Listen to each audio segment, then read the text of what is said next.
बहू को कौन छोड़े है? या तो मेरी कैपेसिटी नहीं है या मेरे में मर्द बनने की हिम्मत नहीं है, वो बहू को छोड़ता है। तो वो कह रहा कि ये तो ट्रैक्टर वाले किसान हैं। अरे वो ट्रैक्टर से खेती होगी और कहाँ से होगी? इनसे पूछ ले। अगर ये हल से ही चाहते हैं तो रंगा बिल्ला को भेज दे, हम रंगा बिल्ला को जोड़ लेंगे बैल की जगह। ये सरकार देखेगी। इनके पास इंटेलिजेंस है, इनके पास आईबी है और अन्य और बहुत सारी देश की संवैधानिक संस्थाएं इनके पास हैं। अरे यार, किसान एक अपने लिए छत भी नहीं घेर सकता। कौन से बड़े टेंट लग गए, पन्नी डाल रखी है। कौन सा बड़ा टेंट लग गया यहाँ? टेंट बता कहाँ लगते हैं? जब ये नेता रैली करते हैं वहाँ टेंट लगते हैं, वहाँ कुर्सियाँ लगती हैं। कहाँ से वो पैसा आता है? इनकी कौन सी खेती हो रही भाई नेताओं की? ये हवाई जहाजों में चले हैं, कौन सी इनके आ रही है? कहाँ से पैसा आ रहा? पैसा आ रहा इनके पास उद्योगपतियों से। और ये अब सरकार नहीं चल रही, ये अब उद्योगपतियों से चल रही है। परिवार का एक आदमी आंदोलन में, एक बेटा खेत में, एक बेटा फौज में। हम इनकी तरह रंड थोड़ा ही हमारे घर के कि इनके बालक ना तो हमारे परिवार में भी बालक ना है। अरे कौन सा देश की खातिर था क्या? 17 साल की उम्र में कौन सा यो देश का प्रधानमंत्री बन गया था कि बहू को छोड़ के भाग गया? नापने कौन सा दर्जी गया था वो 56 इंच का सीना? हम 1906 और 7 में अंग्रेजों से लड़के 9 महीने तक लड़े थे और अपना आंदोलन चलाया था। उनसे 3 काले कानून वापस कराए थे। ये तो गोरे अंग्रेज हैं, इनसे तो जब चाहेंगे जब करा लेंगे। अभी तो हमने कुछ कहा ही नहीं, आके घर से बैठे हैं। कोर्ट का काम कानून बनाना नहीं है, कानून बनाना संसद का काम है। संसद का काम है कि कानून वापस ले। और अगर सारे काम सुप्रीम कोर्ट करेगा तो सुप्रीम कोर्ट सरकार भी चला ले। फिर इन दलालों की जरूरत नहीं है जो संसद में बैठे।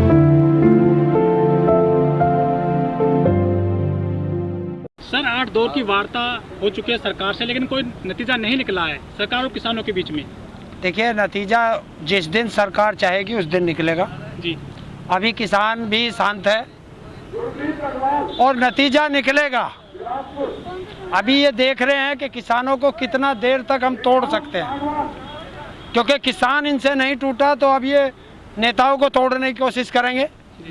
जब नेता भी नहीं टूटेंगे तो अभी तो सरकार ये चाह रही है कि इनमें हिंसा फैलवाई जाए और हिंसा ये करें, लेकिन हम किसान हिंसा नहीं करेंगे।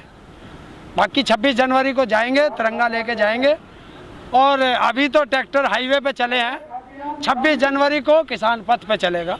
और हम कद कह रहे सरकार ने मना किया तो इतना हाई हुल्ला क्यों मचा रहे? 26 को जाएंगे, 26 को। अरे इसलिए हाई हुल्ला मचा रहे हैं, जब से 1947 से लेके आज तक उस पे किसान पथ पे, जिसे ये राजपथ कहते हैं, हमने उसका नाम किसान पथ रखा है, उस पे आज तक ट्रैक्टर चला है।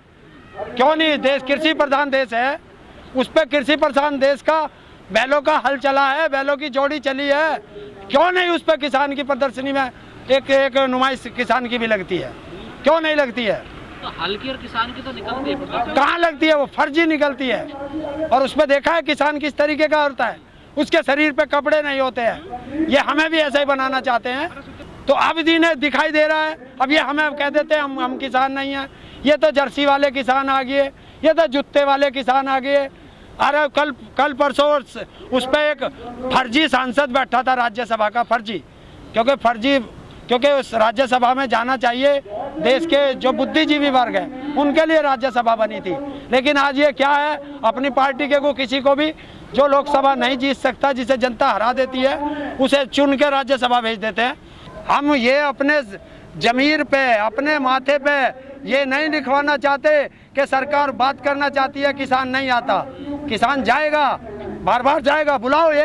बाकी तो अगले दौर की वार्ता का कल 10 तारीख में एक मीटिंग होगी, उसमें निर्णय निकलेगा।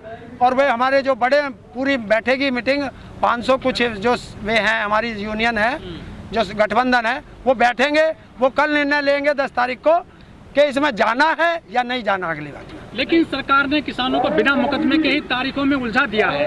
क्या ठंडा पड़ जाएगा ऐसे आंदोलन आपका? ये जितना लंबा खींचेंगे उतना ही आंदोलन और तेज होगा। क्यों? क्योंकि हम उसके वंशज हैं जो 9 महीने तक का आंदोलन का हम लोगों को तजर्बा है। ठीक कौन होता है? चोर अपने आप को कभी चोर बताता है क्या? बताइए, चोर अपने आप को कभी चोर बताता है क्या? चोर वो जब होता है जब पकड़ा जाता है। हाँ, ये चोर हैं, सबसे बड़े चोर हैं, ये दलाल हैं। वो तो चौकीदार है। चौकीदार किसका है? अडानी अंबानी का है। देखिए, उसके मालिक का और चौकीदार का अंतर बताता हूँ। किसी लोगों ने पंजाब में टावर तो तोड़े, किसने तोड़े ये सरकार का काम है, वो देखेगी। लेकिन हमारे किसान आंदोलन को बदनाम करने के लिए किसानों पर एलिगेशन लगाए गए, और जैसे ही टावर टूटे मालिक का चौकीदार तुरंत टीवी पे आकर पटर पटर तोते की तरह बोला। और यहाँ 62 किसान जो शहीद हो गए हैं, और उसके मुंह से जो चौकीदार बनता फिरता एक संवेदना का शब्द नहीं निकला। क्यों नहीं निकला? अमेरिका का है ये, इस हिंदुस्तान का प्रधानमंत्री नहीं है ये। जब तो मैं कहता हूं ये हमारा ना प्रधानमंत्री है, ये चौकीदार अडानी अंबानी का है। इसके रिश्तेदार पाकिस्तान में उसकी भूतपूर्व प्रधानमंत्री की माताजी एक्सपायर होती हैं, उसके लिए इतना बड़ा लेटर लिखता है, ट्वीट करता है और हमें बताता है पाकिस्तान जाता ये, वहाँ की बिरयानी खाता ये, वहाँ से सोल इसकी माता के लिए आता, साड़ी यो उसकी लिए भेजता, आम वहाँ से इसके लिए आते हैं, सब काम करता ये पाकिस्तानी हम।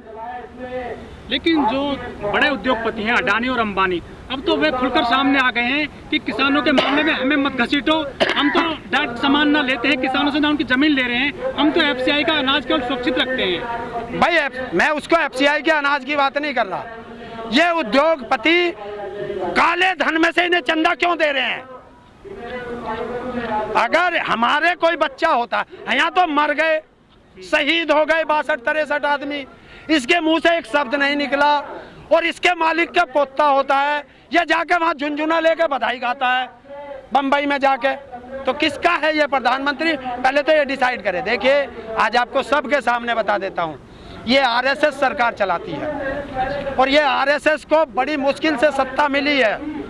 वो चाहते हैं इस देश को आरएसएस चलाए, तो इतनी जल्दी से ये भी हार नहीं मानेंगे। और इनको ये नहीं पता कि तुमने पंगा किसान से ले लिया है। किसान कोई बिरादरी नहीं है, इस देश का 70% लोग किसान हैं, और किसान से पंगा ले लिया। इनको डर यही लग रहा है कि अभी तक हम हिंदू मुस्लिम करते थे, सत्ता हथिया लेते थे, और अब तो ये किसान से पंगा ले लिया तो हमारी 30% पे 70% भारी पड़ रहा है। सोच रहे हैं, पेट में इनके दर्द है, हाजमौला की गोली इनके पास पहुंच चुकी है, अब देखते हैं वो कितना आराम करती है इनके।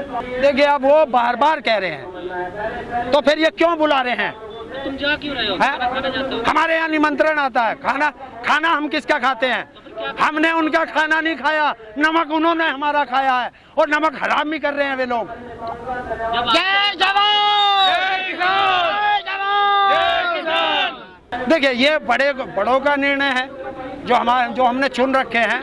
अब ये वो निर्णय लेते हैं जितनी जिसके पास पावर है, हमने उनको चुन रखा है तो वो पावर है उनके पास है, वो लेंगे। लेकिन सच्चाई ये है कि यहाँ से या तो कानून वापस होंगे या घर हमारी अर्थी जाएगी, बाकी इसके अलावा कोई काम नहीं होगा। संविधान को मानने वाले अपने सुप्रीम कोर्ट से भी अनुरोध करता हूँ कि कानून संसद में बने हैं, संसद के अंदर जाने दीजिए इसे। आप इसमें ना टांग अड़ाए तो बहुत अच्छा है, लेकिन किसान को भी देख लेना, 45 दिन से किसान पड़ा है और उसकी नस्लें खराब हो जाएंगी।